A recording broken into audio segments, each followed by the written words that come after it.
Dear students, I am Dr. Vivek Singh. Today we will discuss the important questions for NEET in chapter Movement and Locomotion. In my previous lectures, I have already taught you about the sliding filament theory and the mechanism of muscle contraction. तो आज दोनों topics के हम जो important question हैं उनको एक बार देख लेंगे। मैंने आपसे कहा था कि जब भी आप एनसीईआरटी पढ़ते हो तो उसके लास्ट में जो समरी दी हुई होती है उसको आपको ज़रूर एक बार रीडिंग लगा लेनी है और उसको जो है अंडरलाइन कर लेना है या उसके जो इम्पोर्टेंट पॉइंट्स हैं उसको अलग से लिख लीजिए। आपको वहाँ से 4-5 इम्पोर्टेंट क्वेश्चंस हर एक चैप्टर में मिल जाएंगे। अब हम स्टार्ट करते हैं। आपका जो पहला क्वेश्चन बनता है जो आपका एनसीईआरटी में समरी में दिया हुआ है लोकोमोशन एंड मूवमेंट में, उसको आप देख लीजिए। अब इन्होंने लिखा है कि अगर मान लीजिए आपसे क्वेश्चन पूछा जाए कि what is the unit of muscle या एनाटॉमिकल यूनिट ऑफ मसल, कोई भी मसल है उसकी एनाटॉमिकल यूनिट क्या है। ठीक है, आपको ऑप्शंस में मान लीजिए दे दिया जाए, ऑप्शंस में आपको मसल फाइबर दे दिया जाए। ठीक है, एक आपको मसल फाइबर दे दिया जाए, दूसरा आपको बंडल मसल फाइबर दे दिया जाए।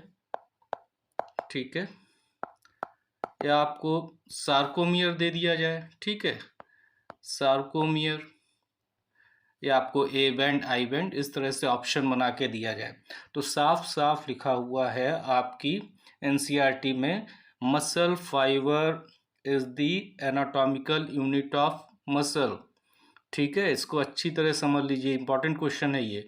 और मसल फाइबर नहीं लिखा होगा तो क्या लिखा होगा, मसल फाइबर को ही हम और क्या बोलते हैं, यही तो आपकी मसल सेल है।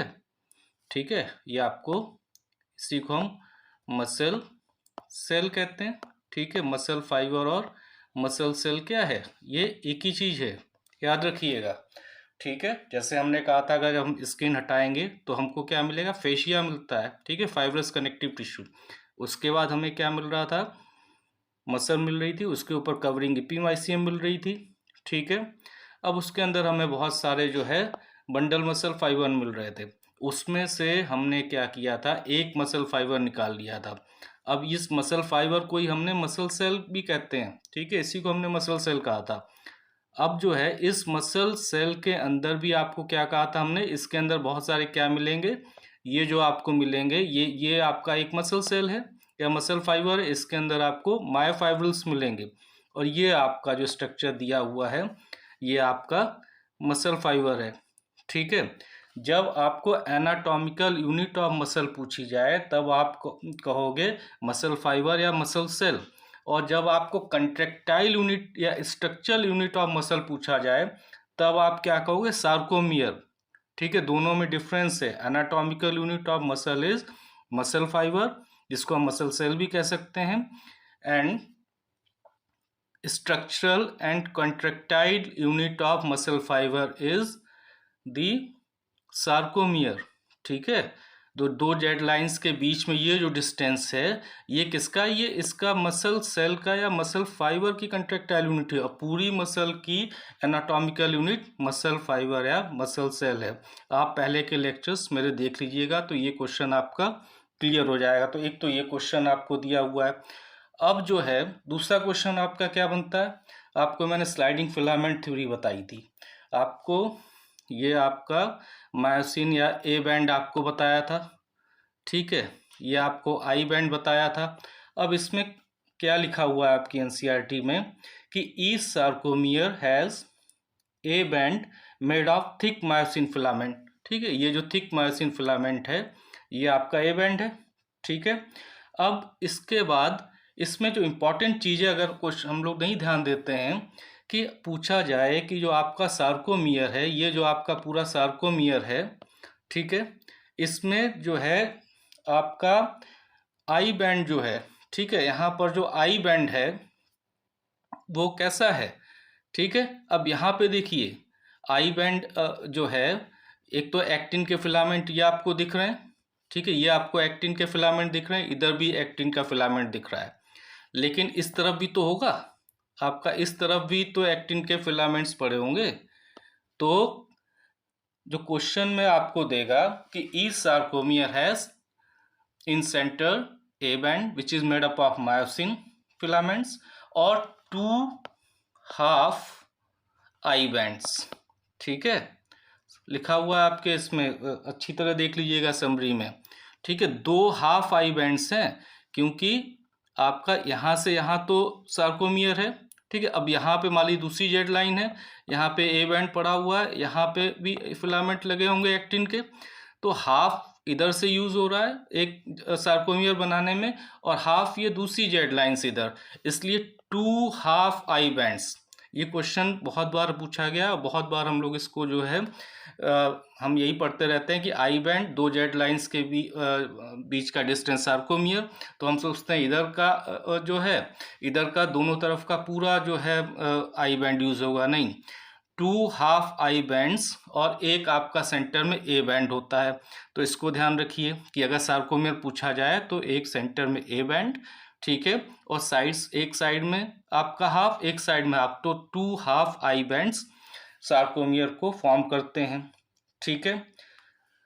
अब जो है एक क्वेश्चन आपको और पूछा जा सकता है, वो क्या है कि आपका एक्टिन और मायोसिन के फिलामेंट्स जो हैं, ठीक है, ये कैसे हैं आपके, कंट्रेक्टाइल यूनिट तो है, लेकिन ये फंक्शनल कब होते हैं, मोनोमरिक फॉर्म में नहीं होते हैं। ये कब फंक्शनल होंगे, जब इनका जो है पॉलीमराइजेशन हो जाएगा, पॉलीमराइज्ड फॉर्म में, ठीक है, पॉलीमरिक फॉर्म में। जैसे एक्टिन जो है ये 2 फॉर्म में बताया था आपको, G actin, F actin. F actin ही आपका एक्टिन का क्या है, एक्टिव फॉर्म है, ठीक है, और ये जी एक्टिन क्या है, जी एक्टिन आपका मोनोमरिक फॉर्म है, ठीक है। तो ये ध्यान रखेंगे आप, मोनोमरिक फॉर्म में जो है आपका ये न्यूट्रल रहता है, लेकिन आपका जैसे ही ये पॉलीमराइज हो जाता है पॉलीमरिक फॉर्म में ये एक्टिव है, ठीक है। तो एक्टिन के 2 फॉर्म जी एक्टिन और एफ एक्टिन आपको बताए जा चुके हैं। ऐसे ही मायोसिन है, मायोसिन भी आपका पॉलीमराइज प्रोटीन है, ठीक है, दोनों ही आपके कंट्रेक्टाइल प्रोटीन है, ठीक है, मसल के कंट्रेक्टाइल प्रोटीन है, ठीक है, लेकिन ये आपके कैसे हैं, पॉलीमराइज्ड फॉर्म में होने चाहिए। क्लियर। अब आपका देख लीजिए, जो मेन क्वेश्चन आपको इस चैप्टर में पूछा जाता है वो ये वाला जो है डायग्राम आपका एनसीईआरटी में बना हुआ है, यहाँ से क्वेश्चंस कई बार पूछे गए हैं। जैसे आप ये देख रहे हो यहाँ पर ए बी सी, ये जो साइकिल बनी हुई है, यहाँ पर डायग्राम बना देगा, फिर इनके नीचे जो है आपसे पूछ लेगा ये क्या हो रहा है, कहाँ पे क्रॉस ब्रिज फॉर्म हो रहा है, कहाँ पे क्रॉस ब्रिज टूट रहा है, ठीक है, कहाँ पे स्लाइडिंग हो रही है मायोसिन के हेड की, स्लाइडिंग या रोटेशन, ठीक है, और नहीं तो फिर ये आपका एडीपी और फॉस्फेट के बारे में पूछ लेता है, कहाँ पे एडीपी और फॉस्फेट जो है निकल रहा है, कहाँ पे एटीपी का हाइड्रोलिसिस हो रहा है, कहाँ पे न्यू एटीपी आकर के ज्वाइन हो रहा है, ठीक है। अब इसको समझने के लिए आपको थोड़ा सा हम इसका बेसिक आपको बता देते हैं, जो आपको मैंने पिछले चैप्टर्स में बताया था, पिछले टॉपिक में डिस्कस किया था, ठीक है, इसी चैप्टर में। तो उसमें आपको मैंने कहा था कि मान लीजिए ये आपका मसल फाइबर है, ठीक है, ये मसल फाइबर अंदर की तरफ इनवेजिनेटेड है सार्कोलीमा, ठीक है, जो प्लाज्मा मेम्ब्रेन है मसल फाइबर की अंदर की तरफ क्या है, फोल्ड है, जो आपकी क्या बना रही है, आपकी टी ट्यूबुल बना रही है। मैंने आपको बताया था कि एक आपका क्या है, मोटर न्यूरॉन है, मोटर न्यूरॉन क्या है, आपका सेंट्रल नर्वस सिस्टम से मैसेज लेकर के आ रहा है मसल कॉन्ट्रैक्शन के लिए, ठीक है। अब इसको रिसीव करने के लिए सार्कोलीमा में क्या बताया था आपको, सार्कोलीमा के मेम्ब्रेन के ऊपर आपको इस तरीके से यहाँ पे रिसेप्टर्स लगे हुए हैं, ठीक है। अब ये आपका जो ये आपका जो न्यूरॉन है, ठीक है, ये क्या लेकर के आ रहा है, ये मैसेज लेकर के आ रहा है मसल कॉन्ट्रैक्शन के लिए। अब ये क्या करेगा, ये कैसा न्यूरॉन है, ये मोटर न्यूरॉन है, ठीक है, ये भी पूछा जाता है। और ये जो जंक्शन बन रहा है मोटर न्यूरॉन और जो आपका सार्कोलीमा के बीच में, ये जो जंक्शन बन रहा है, इसको हमने क्या कहा था, इसी को हमने कहा था न्यूरोमस्कुलर जंक्शन, ठीक है, या इसी को हमने कहा था मोटर एंड प्लेट। दो नाम आपको बताए थे, एक आपको बताया था न्यूरोमस्कुलर जंक्शन और आपको बताया था दूसरा मोटर एंड प्लेट, ठीक है, दो नाम आपको बताए थे। ये भी पूछे जाते हैं कि what is the other name of the neuromuscular junction, motor end plate, आप याद रखिएगा, ठीक है। अब ये यहाँ पे मैसेज लेकर के आ गया था। अब इसने क्या किया था, इसने जो है यहाँ पर आने के बाद ये इस तरह इसका डिटेल स्ट्रक्चर आप थोड़ा सा बना ले तो इस तरह से ये एक्सॉन का टर्मिनल है, ये एक्सॉन का, इसमें क्या अंदर भरा हुआ है, इसके अंदर आपको सिनेप्टिकल वेसिकल्स मिलेंगे, ठीक है, ये आपको अंदर सिनेप्टिकल वेसिकल्स मिलेंगे। इसके अंदर क्या था, इसके अंदर न्यूरोट्रांसमीटर रहता है एसिटिलकोलिन। अब ये एसिटिलकोलिन क्या करेगा, ये सार्कोलीमा की मेम्ब्रेन को टच करेगा तो क्या होगा, यहाँ इसको रिसीव करने के लिए यहाँ पे रिसेप्टर्स हैं मसल में, ये जो आपको येलो कलर दिखा दे रहे हैं, ये क्या है, एसिटिलकोलिन को रिसीव करने के रिसेप्टर्स लगे हुए हैं।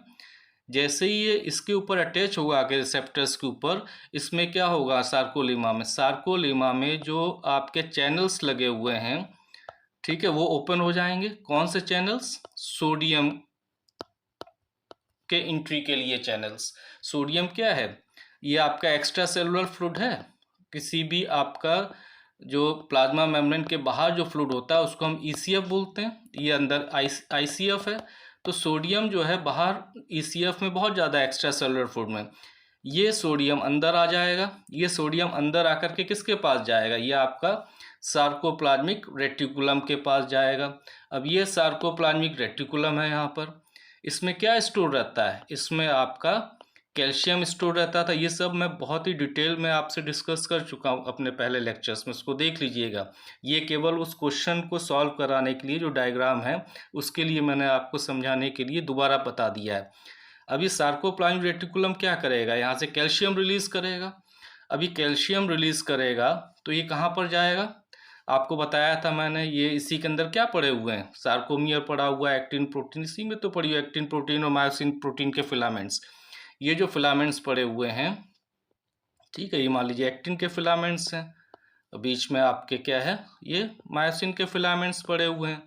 तो ये कैल्शियम जाकर के कहाँ पे जाएगा, ये कैल्शियम जाकर के आपके एक्टिन के मॉलिक्यूल पे जाएगा। एक्टिन का मॉलिक्यूल में क्या था, अब यहाँ पर देख लीजिए, एक्टिन के जो मॉलिक्यूल है, ठीक है, ये एक्टिन का मॉलिक्यूल पड़ा हुआ है ग्रीन वाला, ये एक्टिन का is made up of 2 polypeptide chains, ठीक है। इसको एक तो ये पॉलीपेप्टाइड चेन का है ही, ये साथ साथ में आप ये जो ट्रोपोमाइसिन देख रहे हो, ये येलो कलर की जो रैप किए हुए इन दोनों पॉलीपेप्टाइड चेन को, ये भी 2 पॉलीपेप्टाइड चेन होती है ट्रोपोमाइसिन, ठीक है। इसके एक्टिव साइट्स को कवर करके किसने रखा हुआ है, ये ट्रोपोनिन ने कवर करके रखा हुआ है।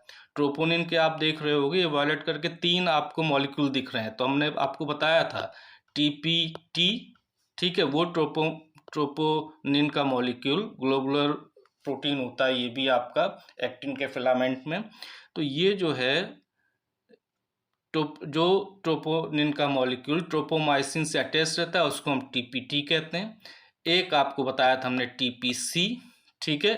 अब ये जो टीपीसी है, ये सी वाले पार्ट पे ही, टीपीसी पे ही आकर के कैल्शियम अटैच होगा जो सार्कोप्लाज्मिक रेटिकुलम से रिलीज हुआ है, ठीक है। एक आपका मॉलिक्यूल क्लोवर टीपीआई होता है, ये भी हाइड करके रखता है एक्टिन के फिलामेंट में जो एक्टिव साइट्स हैं उसको, ठीक है। ओपन रहेगा तो ये हमेशा क्रॉस ब्रिज मायोसिन का हेड जो है हमेशा इससे ज्वाइन रहेगा, इसलिए क्या करता है, इसलिए ये इनहिबिटर हाइड करके रखता है, ठीक है। जैसे ही कैल्शियम आकर के ट्रोपोनिन के टीपीसी मॉलिक्यूल पे अटैच होगा, इसमें क्या होगा, एक्टिन के मॉलिक्यूल में, इसमें जो है ज्योमेट्रिकल चेंजेस आएंगे या कन्फॉर्मेशनल चेंजेस आएंगे, जिसकी वजह से एफ एक्टिन की जो साइट है, एफ एक्टिन के जो एक्टिव साइट्स हैं वो ओपन हो जाएंगे और ये हेड जाकर के इससे क्रॉस ब्रिज बना लेगा, ठीक है। इसको आप मेरे लास्ट जो लेक्चर है उसमें आप डिटेल समझ लीजिएगा। ये आपको मैंने वो क्वेश्चन सॉल्व कराने के लिए शॉर्ट में बता दिया है। अब आ जाते हैं अपने क्वेश्चन पे। ठीक है, ये आपको इस तरह से स्ट्रक्चर एनसीईआरटी में दिया हुआ है। ठीक है, मायोसिन के हेड में ये आपका क्या है, एटीपी बाइंडिंग साइट्स हैं। ठीक है, ये भी आपको डिटेल मैंने पढ़ाया हुआ है। ये आपके एटीपी बाइंडिंग साइट्स हैं यहाँ पे। ये स्ट्रक्चर आपका एक्टिन का है, ये मायोसिन का है। इसमें लाइट मायोमायोसिन, हेवी मायोमायोसिन मैंने डिटेल डिस्कस किया हुआ है। अब आ जाइए फिर से इस पे, क्योंकि ये इम्पॉर्टेंट क्वेश्चन है और ये कई बार पूछा गया है। ठीक है, अब कैल्शियम आके अटैच तो हो गया, किसके ऊपर अटैच हो गया आकर के, ट्रोपोनिन मॉलिक्यूल के ऊपर, और ट्रोपोमायोसिन में मूवमेंट भी हो गया। यहाँ पे जो एक्टिव साइट्स हैं वो जो है ओपन भी हो गए, जो एक्टिन के एफ एक्टिन साइट्स है यहाँ पे ओपन भी हो गए।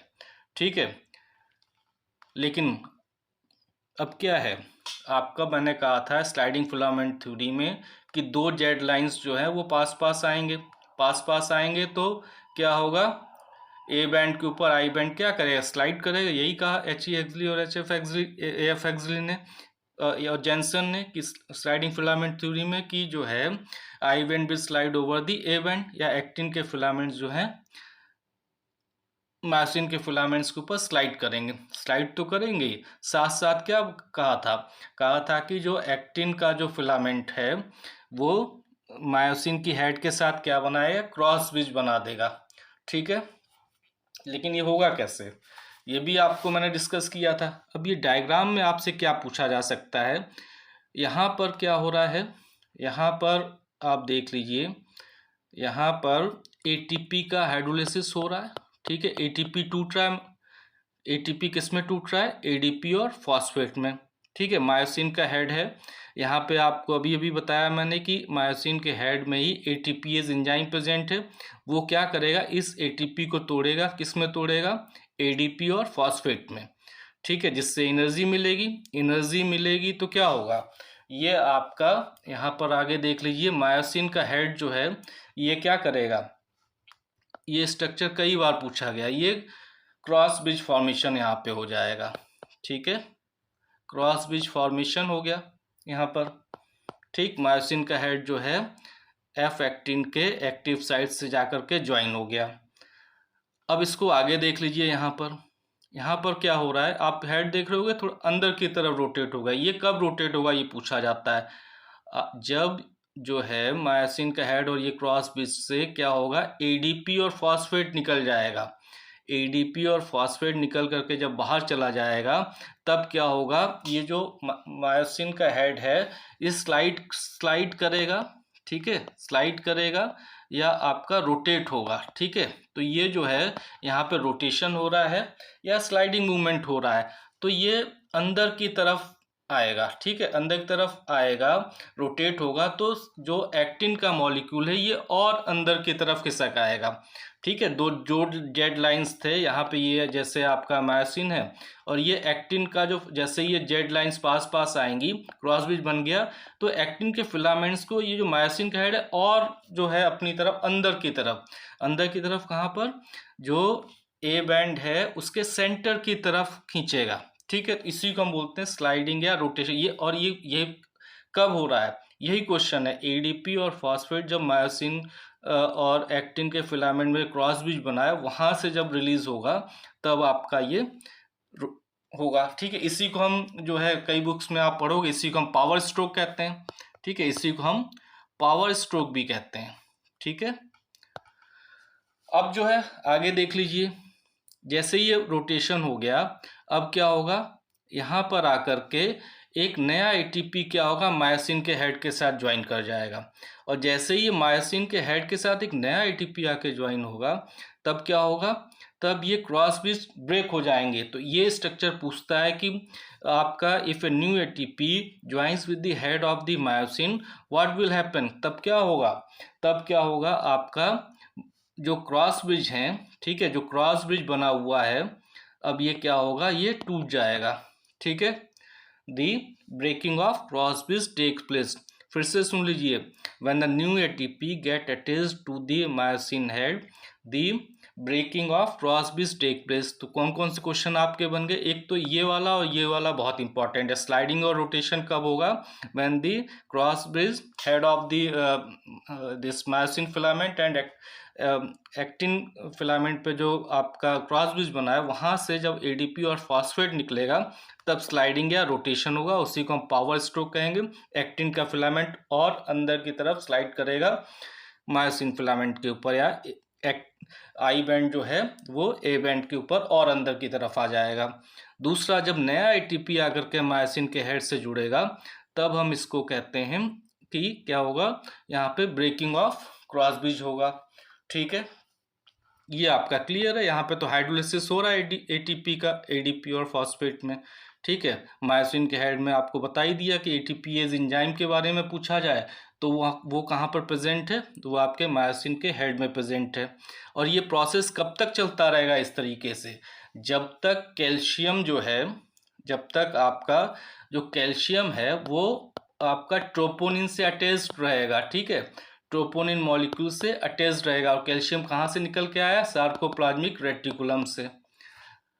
ठीक है, अब ये आपका जो है, जैसे ही कैल्शियम वापस जो है आपका, जब मसल मान लीजिए पूरी तरह कॉन्ट्रैक्ट हो गई, अब क्या होगा, मसल फाइबर कॉन्ट्रैक्शन हो गया, फुली कॉन्ट्रैक्शन हो गया। अब ये calcium it will be pump back to sarcoplasmic reticulum. दोबारा ये कैल्शियम जो है सार्कोप्लाज्मिक रेटिकुलम को वापस कर दिया जाए, फिर से एफ एक्टिन के एक्टिव साइट्स क्या हो जाएंगे, वो ब्लॉक हो जाएंगे।